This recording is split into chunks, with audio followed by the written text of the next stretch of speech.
Bienvenue à tous à l'édition française. Depuis 52 ans, chaque 20 mars est dédié à la Journée internationale de la francophonie. Je vous propose de suivre le message de la secrétaire générale de l'Organisation internationale de la francophonie, Madame Louise Mushikiwabo.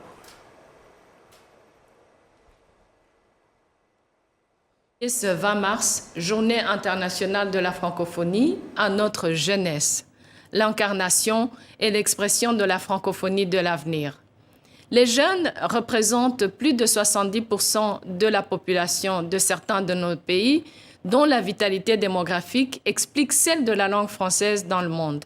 C'est l'un des enseignements de la nouvelle édition du rapport de notre Observatoire de la langue française qui vient de paraître. Les jeunes constituent l'atout principal de la francophonie, ce précieux capital humain à faire fructifier partout. C'est le message assorti de propositions que j'ai porté au nom de notre organisation au sommet Europe-Afrique tenu le mois dernier à Bruxelles. Les jeunes ont des aspirations précises et légitimes. Ils me l'ont dit dans la large consultation que j'ai menée en 2020 afin qu'ils nous aident à mieux définir cette francophonie de l'avenir. Leurs réponses ont mis en lumière 3 priorités. Bénéficier d'une éducation de qualité, avoir un emploi et vivre dans un environnement sain. Chers jeunes, ce que je veux vous dire en ce 20 mars, c'est que nous vous avons non seulement écouté, mais aussi entendu. Pour construire ensemble la francophonie de l'avenir, d'ores et déjà, nous consolidons nos programmes dans le domaine de l'éducation en favorisant plus que jamais la formation et la circulation des enseignants dans notre espace. Pour construire avec vous la francophonie de l'avenir, nous investissons de plus en plus dans la formation professionnelle. Nous voulons favoriser chez vous l'acquisition des aptitudes et compétences dont vous avez besoin pour entreprendre, innover et vous insérer dans le marché du travail. Pour vous aider à sortir par le haut de la crise entraînée par la COVID-19, plusieurs projets déployés par l'Organisation internationale de la francophonie vont dans ce sens. Le projet phare de la mobilité des enseignants qui contribue à l'échange fructueux d'expériences pédagogiques dans notre espace. Déclic, formez-vous au numérique, renforce vos compétences dans ce domaine désormais incontournable pour le développement de nos pays. Pionnière de l'entrepreneuriat, accompagne la croissance des jeunes pousses et petites et moyennes entreprises avec une attention particulière à vous, les jeunes femmes. Pour construire avec vous la francophonie de l'avenir en cette année 2022, qui verra la tenue de la conférence sur le climat dans un de nos pays membres, l'Égypte, nous avons décidé de mettre l'accent sur les innovations environnementales. Dans ce cadre, une action verte emblématique pour et avec les jeunes est en préparation. Alors qu'après 2 années marquées par la pandémie de la COVID-19, grâce au progrès de la vaccination, il semble enfin permis de se projeter plus sereinement dans le futur. Je compte sur vous, les plus jeunes, pour déconstruire les clichés et construire avec nous cette francophonie de l'avenir, innovante, décomplexée, multilingue et pluriculturelle. La nôtre, la vôtre. Bon 20 mars à toutes et à tous, partout dans notre espace et dans le monde. Toujours dans la célébration, mais dans un autre angle, l'ambassadeur de la France au Rwanda, Excellence Antoine Amfrey, encourage les jeunes Rwandais à apprendre davantage le français pour profiter des atouts de développement que présente le Rwanda. Jean Damascène, Manéchine. Le son du tambour au Petit Séminaire Saint-Vincent pour inaugurer un club de la francophonie dans une école, ce qui suppose de bien aller connaître. Gassore Lukondo Bonfils, élève en 5e année secondaire, fait les sciences, mais est bien conscient des avantages de maîtriser les langues étrangères comme le français. Avec ce club, avoir de Rwandais, de séminaristes qui sont rwandais, capables de s'exprimer en français et d'être rayonnants dans ces domaines, peut nous servir à avoir un Rwanda plus meilleur dans la francophonie et surtout dans le multilinguisme social. Le Rwanda est un pays qui a une vision de développement qui doit profiter à toute la population avec un accent particulier pour les jeunes. L'ambassadeur de France au Rwanda, Antoine Afrique, estime que compte tenu de sa position géographique au cœur de l'Afrique, appuyé par la détermination des autorités rwandaises à servir de carrefour du commerce et des affaires sur le continent, la maîtrise de plusieurs langues est un impératif pour les Rwandais en général et pour les jeunes en particulier. Et donc le Rwanda, qui a la vocation d'être un pays carrefour, qui veut être aussi ce grand hub en matière de transport aérien, en matière d'affaires, etc., a besoin finalement de parler et le Kinyarwanda, qui est sa langue, et l'anglais et le français. Alors je pense que pour les Rwandais, ça représente pour certains un effort, mais ça peut aussi être un plaisir. Je crois que c'est aussi un moyen de rester en phase en fait avec son patrimoine culturel. Par exemple, on se souvient qu'il y a l'abbé Alexis Kagame qui a beaucoup écrit sur l'histoire du Rwanda, et il a écrit en français.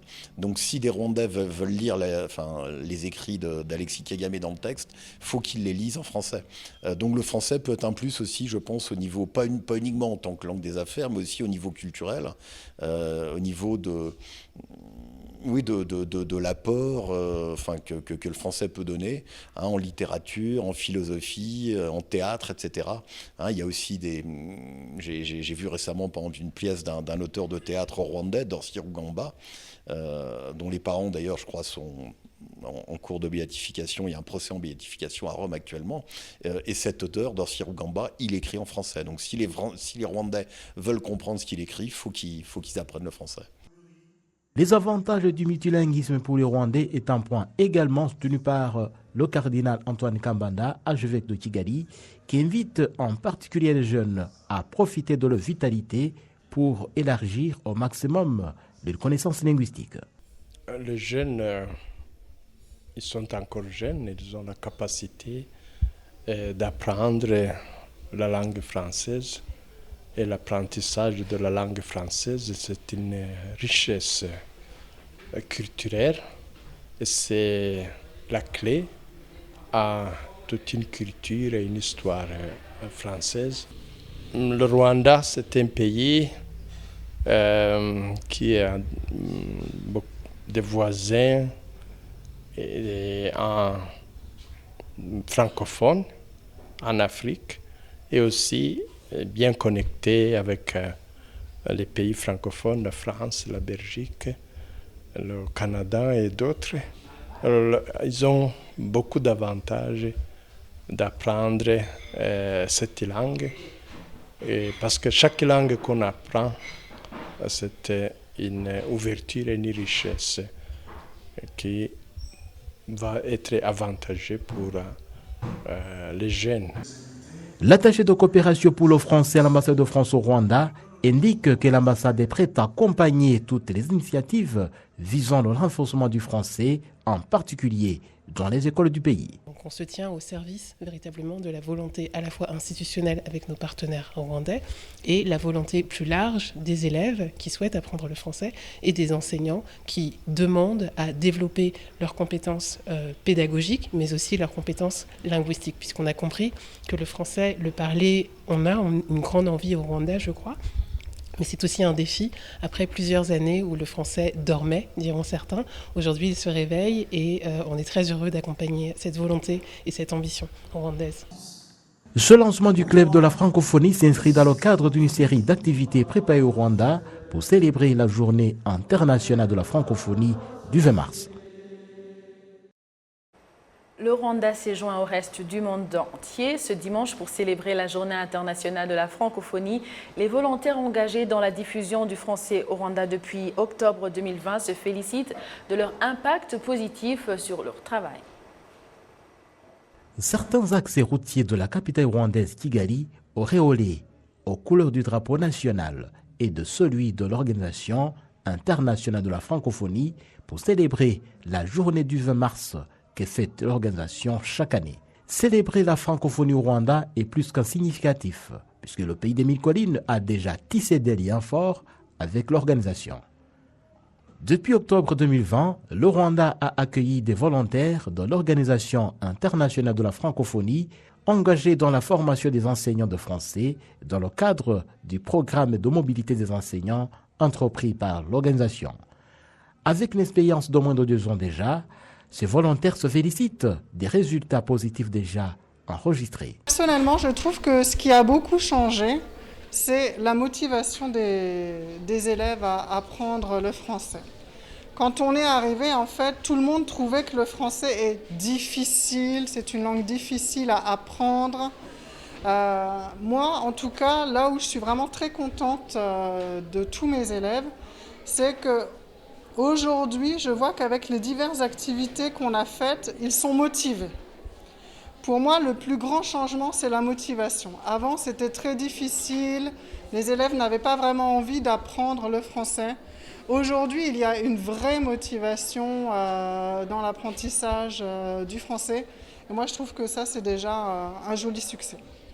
Outre la motivation des apprenants, la présence de ces volontaires de l'OIF au Rwanda aura permis aussi de jouir des méthodologies nouvelles d'enseignement-apprentissage du français. Moi, je suis vraiment dans une approche active et implicative. J'essaye d'impliquer tous les élèves de la classe et jusqu'à maintenant, ce qu'on a remarqué, c'est que l'enseignement du français était surtout fait sur la base d'activités grammaticales. Nous, on met l'accent sur les activités de communication, aussi bien à l'oral qu'à l'écrit. Et c'est vrai que je mets en place beaucoup d'activités pour les faire parler, parce que même si c'est difficile, ils ont envie de parler. Et petit à petit, en fait, ils commencent à bien parler le français. L'attaché de coopération pour le français à l'ambassade de France au Rwanda indique que les liens de l'OIF avec le Rwanda justifie une série d'activités préparées à l'occasion de l'édition 2022 du mois dédié à la francophonie. En réalité, la francophonie a commencé depuis le 1er mars pour nous, ambassade de France, et en coopération avec nos partenaires, notamment francophones. Donc nous avons organisé les rencontres internationales du livre francophone qui ont permis d'accueillir de nombreuses personnes au Centre culturel francophone du Rwanda. Puis nous avons eu aujourd'hui la finale de 2 concours, le concours pour les élèves qui ont chanté au Centre culturel francophone du Rwanda la chanson francophone. Donc on a permis de délivrer, les prix aux enfants qui ont très bien chanté, je les félicite à nouveau, et le prix aussi aux enseignants qui étaient lauréats de la dictée de Molière. Donc 10 finalistes parmi les 71 participants à cette manifestation cette année, et c'était un grand moment de convivialité et de fête autour du français et de la francophonie. Si tu viens au Rwanda, il y a des Rwandais qui parlent français. Pour promouvoir la francophonie au Rwanda, le public francophone jouit des services du Centre culturel francophone du Rwanda, inauguré en mai 2021 dans le capitale rwandaise. Il y a des Chinois qui parlent français. Place maintenant à la diplomatie. La présidente de la Chambre des députés au Parlement rwandais, honorable Donatille Mukabalisa, avec le président de la Chambre des députés du Gabon, honorable Faustin Boukougi, qui ont signé des accords de partenariat qui vont mettre un accent sur les bonnes relations qu'entretiennent les 2 pays. C'est une amitié qui existait déjà entre nos 2 pays et nos 2 parlements en particulier.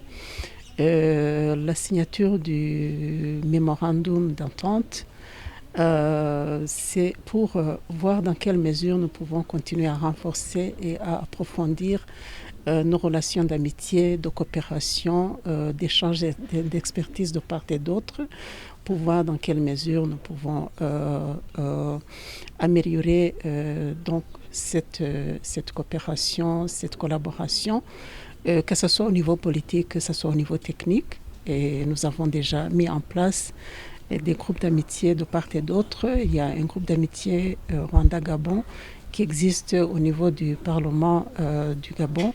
Il y a le groupe d'amitié Gabon-Rwanda qui existe au niveau du Parlement du Rwanda. Et ces groupes d'amitié joueront un grand rôle dans la concrétisation du contenu du mémorandum d'entente que nous venons de signer pour renforcer davantage nos relations de coopération et de collaboration et d'amitié. Clôturons la page nationale avec les experts en santé reproductive qui estiment que le développement de l'éducation au Rwanda est à l'origine de la diminution du taux d'une fécondité qui est passé de 6,1 à 4,1 en 2019-2020. Alphonse Itabatouma habite dans le secteur Nyarugunga du district de Kitwikilo dans la ville de Kigali. Il se prépare à fonder un foyer. Il indique que la planification familiale est un point qui doit attirer son attention pour pouvoir entretenir sa famille, comme cela se doit. Il affirme qu'il entend mettre au monde seulement 2 enfants. Les résultats d'une recherche menée sur la démographie et la santé au Rwanda en 2019-2020 montrent que 89% des habitants de la capitale Kigali jouissent d'électricité, 91% se servent des téléphones portables, 66% possèdent un poste radio, contre 52% la télévision. La même recherche révèle que le taux de fécondité par femme âgée de 15 à 49 ans était de 3,6% dans la ville de Kigali, contre 4,1% au niveau national. Le docteur Claver Lutaïsile, expert en santé reproductive, indique que la diminution du taux de fécondité est liée au développement que le Rwanda a enregistré ces dernières années, avec notamment le progrès de l'éducation en particulier. L'enquête démographique et de santé, c'était de 2000. On a retrouvé encore, et de 2005, on a retrouvé encore son nombre qui était un peu élevé, de 6,1 enfants par femme. Son nombre d'enfants par femme a diminué beaucoup, et c'était pour la première fois, entre 2005 et 2010. Et là, on peut vraiment citer beaucoup de choses qui ont contribué, beaucoup de facteurs qui ont contribué à cette diminution, oui. On peut, entre autres, citer le développement socio-économique qui était très rapide au Rwanda. Et on peut aussi parler, en fait, comme exemple, là, les gens, après le génocide, dans le questionnaire de l'enquête démographique de santé, on disait, si on vous demande, par exemple, maintenant, le nombre d'enfants que vous voulez avoir, tout le monde disait, je vais avoir autant que Dieu me donnera. Mais ils ont remarqué tout de suite ou très rapidement que ça, ce n'était pas possible parce que l'enfant a un coût. L'éducation, la santé, tout ce que tu dois faire pour l'enfant, tu dois vraiment avoir assez de moyens pour pouvoir accompagner cet enfant. Les célibataires dans la ville de Kigali sont estimés à 44% filles contre 40% au niveau national, alors que les garçons constituent 50% de la population, la moyenne étant de 44% dans le pays. Ces experts ajoutent que la diminution du taux de fécondité se poursuivra de plus en plus dans les années à venir. Absolument, ça va continuer à diminuer comme vous le voyez dans les pays développés. Et je ne vois pas le Rwanda reculer dans le progrès qu'on a aujourd'hui. Donc, plus les gens auront confiance que si tu as un enfant, tu peux l'accompagner jusqu'à l'âge adulte, il peut survivre jusqu'à la vieillesse, plus on sentirait qu'on n'a pas le besoin vraiment d'avoir beaucoup d'enfants qui vont aussi être un fardeau pour ce pays à la fin. Et on peut aussi dire que si on prend l'exemple de nos grands-pères, le nombre d'enfants qu'ils ont n'est sûrement pas le même nombre d'enfants que nos pères ont, et les enfants que nous avons maintenant sont encore plus, disons, à un nombre peu élevé que ce que nos anciens avaient. Les statistiques montrent que l'espérance de vie est passée de 45 à 68 ans dans les 20 dernières années, ce qui, selon les analystes, démontre l'évolution du bien-être des Rwandais. Merci à vous tous qui avez choisi la télévision rwandaise pour vous informer. Au nom de toute l'équipe qui a réalisé ce journal, je vous souhaite de passer un bon moment avec la suite de nos programmes. Vous étiez avec Amandine Dikouma-Sabo, à la prochaine et d'ici là, portez-vous bien.